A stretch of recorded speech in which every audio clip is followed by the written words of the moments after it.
plus de 10 millions de gallons d'essence stockés à Vareux. Dans un tweet publié le jeudi 29 septembre 2022, le terminal Vareux a fait le bilan de ses stocks à Winico, 4 983 426 gallons de diesel, 816 228 gallons de kérosène et 5 162 346 gallons de gasoline sont restés stockés au terminal, à en croire les responsables.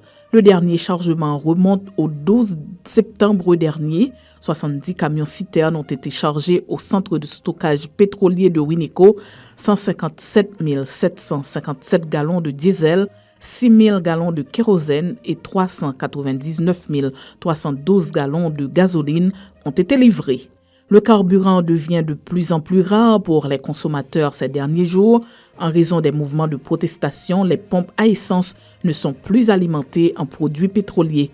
Les gérants du terminal Vareux ont expliqué que les barricades et les tranchées creusées autour du site rendent impossible l'accès à des opérateurs, des employés et des camions au terminal. Des agents de la PNH ont suivi un stage du raid de la police française.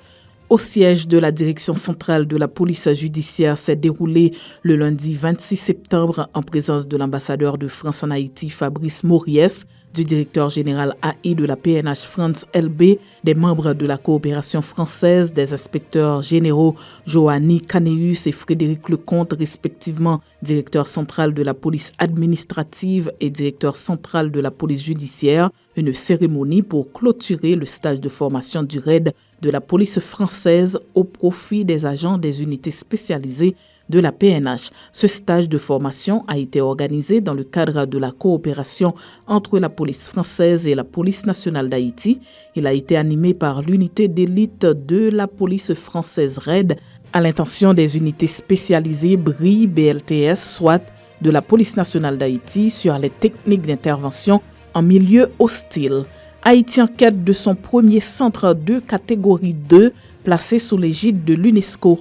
Le 28 septembre 2022, pendant 2 heures, la délégation permanente d'Haïti auprès de l'UNESCO a organisé une rencontre de haut niveau autour de la création en Haïti du premier centre de catégorie 2 placé sous les auspices de l'UNESCO avec la participation des chercheurs de l'ADIREP, de l'Université d'État d'Haïti et les experts de la Commission nationale haïtienne de coopération avec l'UNESCO, CNHCU.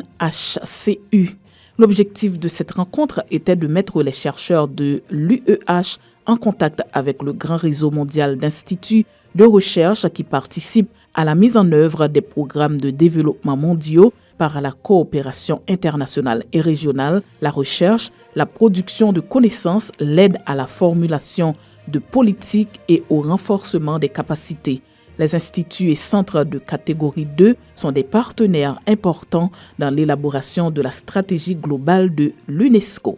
L'ouragan Yann met la Floride à genoux. Des quartiers complètement submergés ressemblant à des lacs, des maisons quasi englouties, des habitants piégés par les vagues des vents violents ainsi que des pluies diluviennes. Un requin a même été filmé nageant dans les rues de Fort Myers, transformé en torrent.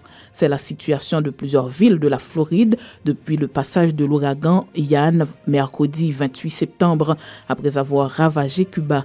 Plus de 2,5 millions d'habitants ont reçu l'ordre d'évacuer et 2 millions de foyers sont à présent privés d'électricité et d'eau potable. Le gouverneur de cet État du sud-est des États-Unis, Ron DeSantis, qui estime qu'il s'agirait probablement d'un des 5 plus forts ouragans ayant jamais frappé la Floride, a demandé à la population de ne pas sortir pendant cet ouragan.